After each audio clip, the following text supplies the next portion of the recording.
Hi అండి. నమస్తే. నేను మీ Lakshmi. Welcome back to our channel. ఈరోజు మనం వినాయకుడికి ఎంతో ఇష్టమైన నైవేద్యం అండి పాల తాలికల పాయసము. మనకు గణేష పండుగ కూడా దగ్గరలోనే ఉంది కదా! ఫస్ట్ టైం చేసేవాళ్ళైనా కూడా సింపుల్‌గా చేసుకునే విధంగా ఉంటుంది. ఎంతో ఈజీగా కూడా చేసుకోవచ్చండి.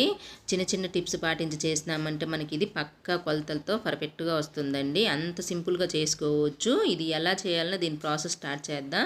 ముందుగా నేను దీనికోసం ఒక అరకప్పు సగ్గుబియ్యం నానబెట్టి పెట్టుకున్నానండి. ఇలా ఒక అరకప్పు నానబెట్టుకోవాలి.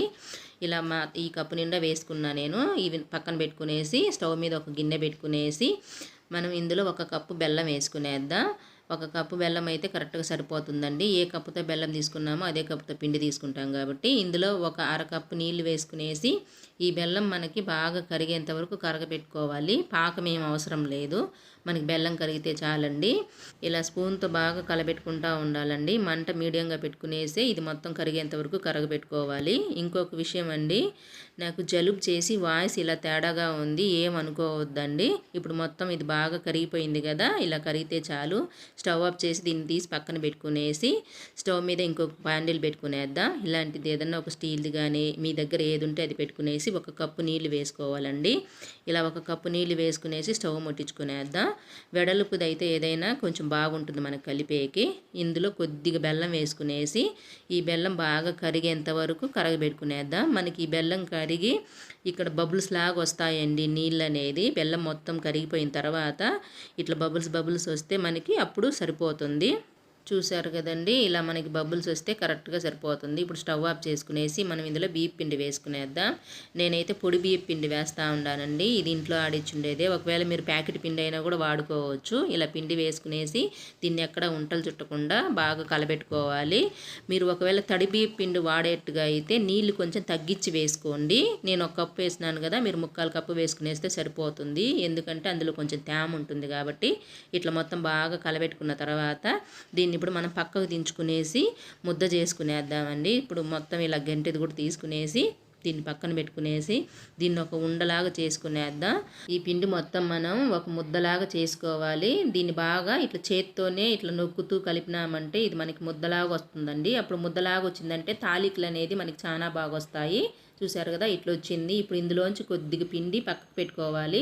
ఒక నిమ్మ సైజ్ అంత పిండి పక్కన పెట్టుకోవాలండి. ఇది మనం పాయసంలో వేసుకుండేకి ఇలా అయితే సరిపోతుంది. ఇంత సైజ్ అయితే ఇప్పుడు ఈ పిండితో మనం తాలీకులు చేసుకునేద్దాం. ఇలా కొద్దిగా తీసుకునేసి పిండిని చేత్తో పూరి బండ ఏదన్నా ఉంటుంది కదండి, అలాంటి దాని మీద ఇది ఇట్లా తాల్పుకోవాలి. చూస్తూ ఉన్నారు కదా, ఇలా తాల్పుకునేస్తే సరిపోతుంది. ఒకవేళ మీకు ఇది అతుక్కుంటుందేమో అనిపించినప్పుడు ఏం చేయాలంటే ఇంకొక విధంగా కూడా చూపిస్తానండి.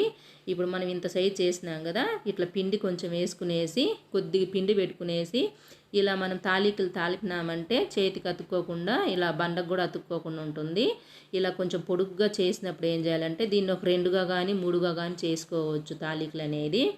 ఇలా పొడవుగా చేసుకున్నప్పుడు ఇలా 3 పీసెస్గా తీసుకునేస్తే సరిపోతుందండి. ఇప్పుడు ఇంకొద్దిగా పిండి కూడా తీసి తాల్చి చూపిస్తాను. ఇలా కొద్దిగా పిండి తీసుకునేసి దాన్ని కూడా ఇలా తాలిస్తే సరిపోతుందండి. మనకి ఇది కొంచెం చేతికి అంటుకుంటుంది అన్నప్పుడు పిండి వేసుకోవచ్చు. లేకపోతే పిండి లేకుండా అయినా కూడా ఈ తాలికలు చాలా బాగా వస్తాయండి. ఇప్పుడు ఇందులోంచి మనం 2 చేసుకోవచ్చు అండి. ఇప్పుడు మనం ఇది 2 అయితే సరిపోతుంది. ఇంకొద్దిగా కూడా ఇలానే చూపిస్తాను. పిండి వేయకుండానే దాన్ని కూడా కొద్దిగా తాలుస్తూ ఉన్నాను చూడండి. ఇట్లా ఈజీగా వచ్చేస్తాయండి. పిండి మొత్తాన్ని మనం ఇలానే తాల్చుకునేద్దాం. పిండి మొత్తం మనం ఇలానే తాల్చుకునేసి మనకి ఏదన్నా కొంచెం పొడుగ్గా ఉన్నాయి అనిపించినప్పుడు ఇట్లా పొడుగ్గా ఉన్నాయి అనిపించినప్పుడు దీన్ని 2గా చేసుకునేస్తే సరిపోతుంది. మనకి లేకపోతే పాయసంలో కూడా ఇరిగిపోకుండా ఉంటాయి కదా. ఇప్పుడు మొత్తం ఇలా చేసుకునేసి దీన్ని పక్కన పెట్టుకునేసి స్టవ్ మీద ఒక గిన్నె పెట్టుకునేయాలండి. ఇలాంటి గిన్నె పెట్టుకునేసి ఇందులో మనము ఒక 2 కప్పులు నీళ్ళు వేసుకునేద్దాం.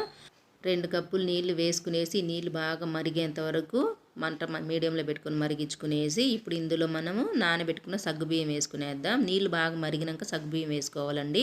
ఈ సగ్గుబియ్యం కూడా 2 నిమిషాలు బాగా ఉడికించుకోవాలి. ఒకసారి ఇట్లా మనం గరిటతో కలబెట్టి చూస్తే ఇంకా కొద్దిగా ఉడకాలి కదా, ఇంకొక నిమిషం పాటు దీన్ని ఇట్లే ఉడికించుకునేస్తే సరిపోతుంది. మళ్ళీ 1 నిమిషం తర్వాత మనం చూస్తున్నాం కదా బాగా ఉడికిపోయినా ఇందులో ఒక 3 కప్పులు పాలు వేసుకోవాలి. 3 కప్పులు పాలు అయితే కరెక్ట్గా సరిపోతాయండి. 2 కప్పులు నీళ్ళు 3 కప్పులు పాలు. 3 కప్పులు పాలు వేసుకున్న తర్వాత ఈ పాలను బాగా మరగనియాలి. మనకి పాలు ఎంత మరిగితే పాయసం అనేది అంత టేస్టీగా ఉంటుంది. ఇలా మరగతా ఉన్నప్పుడు మనం గరిటెతో ఒకసారి బాగా ఇలా కలబెట్టుకుంటా ఉండాలి. మనం ఇట్లా గరిటెతో తిప్పుతా ఉన్నామంటే పాలు అనేది కూడా చిక్కబడతాదండి. కాబట్టి ఇట్లా మనం మధ్య మధ్యలో చూసుకుంటూ కలబెట్టుకుంటా ఉండాలి. ఇప్పుడు దీన్ని మనము 1 నిమిషం ఇలానే వదిలేసి 1 నిమిషం తర్వాత మనం ఇందులో తాలికలన్నీ వేసుకునేద్దాం. ఇలా ఒక్కొక్కటిగా వేసుకునేస్తే మనకి ఇవి ఇరిగిపోకుండా బాగా వస్తుంది పాయసం అనేది కూడా. ఇట్లా మొత్తం వేసుకున్న తర్వాత దీన్ని 1 నిమిషం ఇలానే వదిలేయాలి. 1 నిమిషం తర్వాత మనం దీన్ని బాగా కలపెట్టుకోవాలి. ఇప్పుడు ఈ లోపల మనం తీసి పెట్టుకున్నాం కదా పిండి ముద్ద, ఆ పిండి ముద్దాన్ని బాగా కొద్దిగా నీళ్లు వేసుకునేసి పలచగా కలుపుకోవాలి. మనం దీన్ని ఇట్లా పలచగా కలుపుకునేస్తే సరిపోతుందండి. ఇప్పుడు మొత్తం దీన్ని పలచగా కలుపుకున్నాం కదా, దీన్ని పక్కన పెట్టుకునేసి మనం పాయసం చూద్దాం. ఇట్లా చూస్తున్నారు కదా, ఇట్లా మనకి పొంగు వస్తూ ఉంది. ఇట్లా చిన్నగా మనం గరిటతో తిప్పుకుంటూ ఉండాలి, లేకపోతే తాలికలు అనేది చిన్న చిన్న పీసెస్గా అయిపోతాయి. కాబట్టి ఇట్లా మనం చిన్నగా అనుకోవాలండి. ఇట్లా మొత్తం దీన్ని ఒకసారి అనుకున్న తర్వాత మళ్ళీ ఒకసారి దీన్ని ఒక 2 నిమిషాల తర్వాత గరిటతో ఒక్కటి మనం పట్టి చూద్దాం. చూసారు కదా, ఇది మనకి ఇట్లా నొక్కితే బాగా ఉడికిపోయింది. ఇప్పుడు మనం ఇందులో కలిపెట్టుకున్న పిండి ముద్దని, బియ్య పిండి ముద్దని వేసుకోవాలి. ఇది వేసుకున్న తర్వాత కూడా మనము చిన్నగా అనుకోవాలండి. మనకి తాలికలు ఎక్కడ చితికిపోకుండా పొడుగ్గా అలాగనే ఉండాలంటే ఇట్లా చిన్నగానే కలబెట్టుకోవాలి. ఇట్లా చిన్నగా కలబెట్టుకునేసి ఇప్పుడు దీన్ని 1 నిమిషం ఇలానే వదిలేసి ఇంకొక పక్కన మనము కొద్దిగా నెయ్యి వేసుకునేసి బాదం పప్పు, జీడిపప్పు బాగా ఫ్రై చేసుకునేద్దాం. దీన్ని కొంచెం బాగా ఫ్రై అయితే సరిపోతుందండి. 1 స్పూన్ నెయ్యిలో ఫ్రై చేస్తూ ఉన్నాను. ఇప్పుడు ఈ బాగా ఫ్రై అయిపోయినా ఇప్పుడు దీన్ని పక్కన పెట్టుకునేసి పాయసం చూద్దాం. పాయసం చూసారు కదా, మనకి ఇట్లా చిన్న చిన్న బురగలాగా వస్తూ ఉన్నాయి. ఇట్లా మనకి బబుల్స్ వస్తే సరిపోతుంది. దీన్ని ఒకసారి బాగా ఇలా కలబెట్టుకునేసి ఒక 5 నిమిషాలు దీన్ని బాగా మరగనియాలండి ఈ పాలని. మనకి ఈ పాలు ఎంత మరిగితే పాయసం అనేది అంత టేస్టీగా ఉంటుంది. ఇట్లా మనకి బాగా చిక్కబడిన తర్వాత మనము స్టవ్ ఆఫ్ చేసుకోవాలి. ఇలాంటి సమయంలో చూస్తున్నారు కదా, ఇది కరెక్ట్గా ఉంది. స్టవ్ ఆఫ్ చేసుకునేసి ఇందులో మనము ఒక 1/2 టీ స్పూన్ యాలకుల పొడి వేసుకునేసి ఇప్పుడు దీన్ని పక్కన పెట్టుకునేసి ఇది చల్లారేంత వరకు కొద్దిగా చల్లారేంత వరకు ఇలా గరిటెతో తిప్పుకుంటూ ఉండాలి చిన్నగా. ఇలా చిన్నగా తిప్పుకున్నామంటే మనకి ఇది కొంచెం చల్లారుతుందండి. మనకి బెల్లం సిరప్ అనేది స్టవ్ మీద పెట్టుకొనే వేయకూడదు. వేడి మీద వేసినామంటే పాయసం అనేది ఇరిగిపోతుంది కదా. కాబట్టి ఇట్లా నేను చూపించే విధంగా చేయండి. ఫస్ట్ టైం చేసే వాళ్ళైనా కూడా ఈజీగా చేస్తారు. ఇప్పుడు ఇందులో మనము ఫ్రై చేసి పెట్టుకున్న బాదం పప్పు, జీడిపప్పు కూడా వేసుకునేసి దీన్ని ఒకసారి బాగా కలబెట్టుకునేద్దాం. మనకి అందుకే అండి పాలు అనేది స్టవ్ మీదనే బాగా మరగాలి. అప్పుడు మనం ఇలా దించి పెట్టుకునేస్తే సరిపోతుంది. ఇట్లా దీన్ని ఒకసారి బాగా కలబెట్టుకున్నాక మన బెల్లపు సిరప్ అనేది ఇందులో వేసుకోవాలి. బెల్లపు సిరప్ అనేది కూడా పూర్తిగా చల్లారాలి. ఇది కొంచెం కూడా వేడి ఉండకూడదండి. బెల్లపు సిరప్ వేసుకున్న తర్వాత మళ్ళీ కాంచుకోవాలా అనుకుంటారేమో, ఏం అవసరం లేదండి. మనకి బాగా పాలు మరిగిపోయినాయి కాబట్టి ఇలా వేసుకునేస్తే కరెక్ట్గా సరిపోతుంది.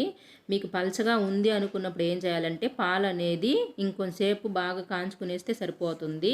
మనకి ఇది చల్లారే కొద్దిగా చిక్కబడుతుందండి. కాబట్టి ఇలాంటి సమయంలోనే వేసుకునేస్తే సరిపోతుంది. బెల్లపు సిరప్ అనేది పూర్తిగా చల్లారిన తర్వాతనే వేసుకోవాలి.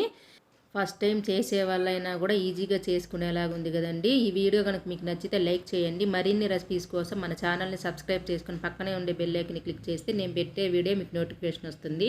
ఇది మీరు కూడా ట్రై చేసి మీకు ఎలా వచ్చిందనేది కింద కామెంట్లో ఖచ్చితంగా షేర్ చేయండి.